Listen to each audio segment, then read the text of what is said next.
Dear students, in this video lecture we are going to learn about nickel and titanium based alloys and copper based alloys. So already we have learned about a shape memory alloy. So these are some special kind of material which can have its shape and size in its memory. It can make a transition from one phase to other phase by a small change in temperature. And here we are going to learn about a few such alloys which can exhibit the shape memory effect. The first is a nickel titanium alloy, which is usually called as nitinol, which possesses a very good shape memory effect. The nickel titanium alloy, the composition is at equiatomic state. It exhibits very excellent property at equiatomic state.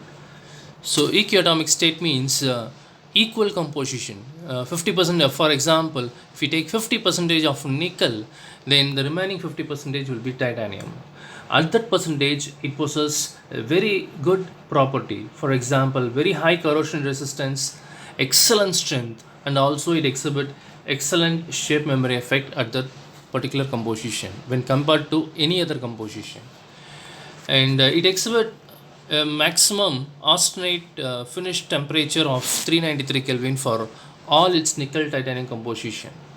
Generally, the transmission temperature varies with respect to the composition, and the highest value is 393 Kelvin, and it is denoted as austenite finish. In that sense, it can start converting to austenite phase at a particular temperature, and it takes a range of temperature to make that complete transformation. The complete transformation occurs at AF, and the highest value will be 393 Kelvin for any composition.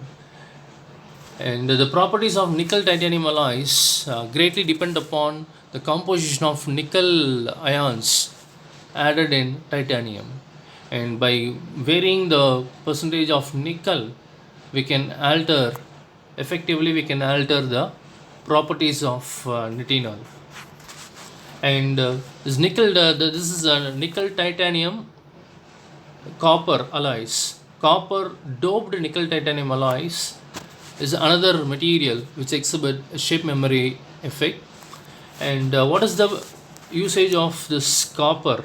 The presence of copper can improve its property, and also it can decrease its property. It depends on what is the composition we add. The addition of copper effectively replaces the nickel, and it forms nickel titanium copper alloys. The composition specifically, it is added to a percentage to a value of 10%, not more than 10%. And if it is greater than 10%, then the embitterment of the material will happen. In that sense, the properties, the desired property can decrease. We won't get a proper property above this 10% composition.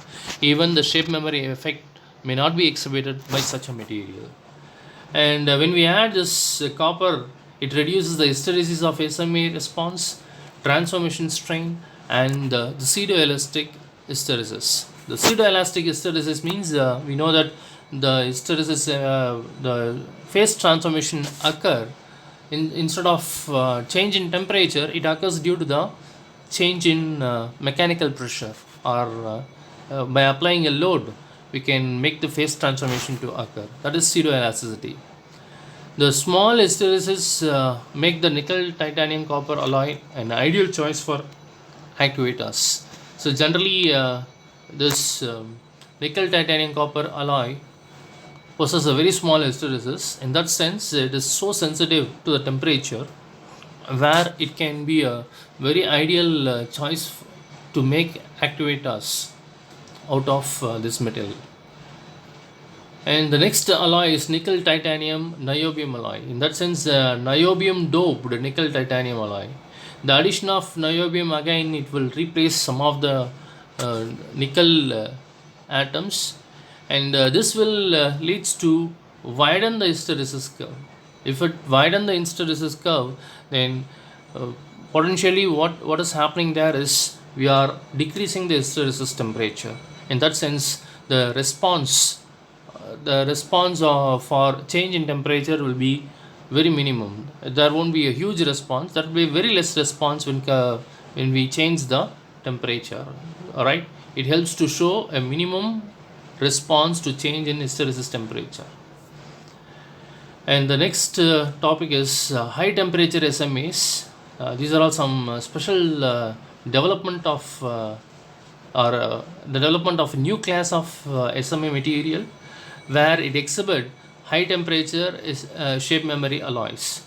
So it is not there doesn't mean that the hysteresis temperature is different from the transformation temperature. Transformation temperature means the temperature at which it changes from one phase to other phase, and hysteresis temperature means it is the temperature difference during heating and during cooling. What is the temperature at which the 50 percentage transformation from martensite to austenite and austenite to martensite, the temperature difference is hysteresis temperature.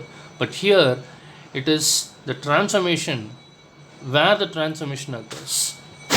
So generally the transformation can occur around the room temperature, but there are certain materials, this HTSMAs are material which exhibit the transformation at higher than the room temperature. For example, 303 Kelvin is the room temperature, but see here it occurs at 373 Kelvin, and at that temperature it can make the transformation from one phase to other phase. So these are all HT-SMA which have certain potential application in several industries, especially in the field of electronic industries, and the applications part we see in detail.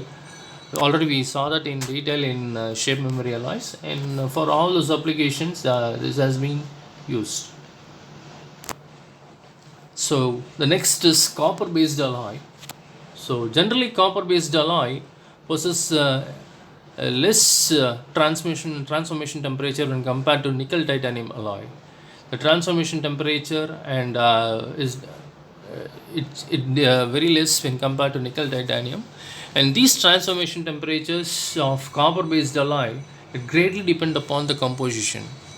When compared to nickel titanium, here even by a small change in composition that can leads to a great change in transformation temperature. For example, copper zinc aluminum alloy.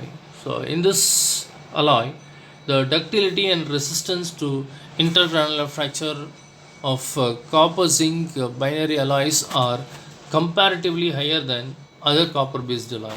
So in this, the ductility and the resistance to intergranular fracture are comparatively high when compared to any other alloy. There is a special thing about this alloy, and here one can change the transformation temperature by changing the composition of aluminum.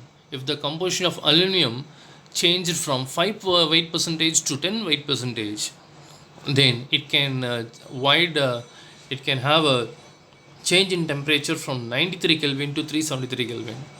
So imagine at 5-8 percentage, it possesses a transformation temperature. The martensitic start temperature is 93 Kelvin, whereas the martensitic start temperature is 373 Kelvin at 10 weight percentage of aluminum. So like that, by a very small change in composition can leads to a large variation in or a very wide variation in transformation temperature. These alloys are very sensitive to heat treatments. Of course, since it possesses a very wide range of temperature, these are all very sensitive to heat treatments, and a phase dissociation can occur simply by quenching the alloys, where quenching means rapid cooling. So the next alloy is copper aluminum nickel alloy. So instead of zinc, so aluminum is present here, and the transformation temperature of copper aluminum nickel alloy depends on change in composition and the content of aluminum or nickel to be added. It is not must that we should alter only the aluminum percentage. Even it is possible to change the nickel percentage in order to change its transformation temperature. So one can make a change from 133 Kelvin to 373 Kelvin by a composition change between 14 percentage to 14.5 percentage of aluminum. Even it is possible we can change the percentage of nickel to certain values, and can potentially we can alter the transformation temperature. It is also possible, but we see here by changing the aluminum from 14 to 14.5 percentage, the difference is only 0.5 percentage. Even a very small change in percentage can lead to a large variation in transformation temperature is possible. Generally, in all the copper based alloys, which shows the shape memory effect, can possess a very good response to the change in temperature. The change in hysteresis behavior and transformation temperature fairly depends on the change in composition. So this alloy is harder to produce, and hence manganese is added to improve its ductility. The previous alloy, copper, zinc and aluminum alloy, it possesses a very high ductility, so it can be easily processed. But here, this alloy, it is not easy to produce since it is so hard nature. So to improve its ductility, we can add certain manganese, certain amount of manganese to improve its ductility, and similarly, even titanium can be added to alter its mechanical properties, so that it possesses a very good mechanical properties too. So this is all about the shape memory alloys. In next lecture, we see the remaining topics. Thank you.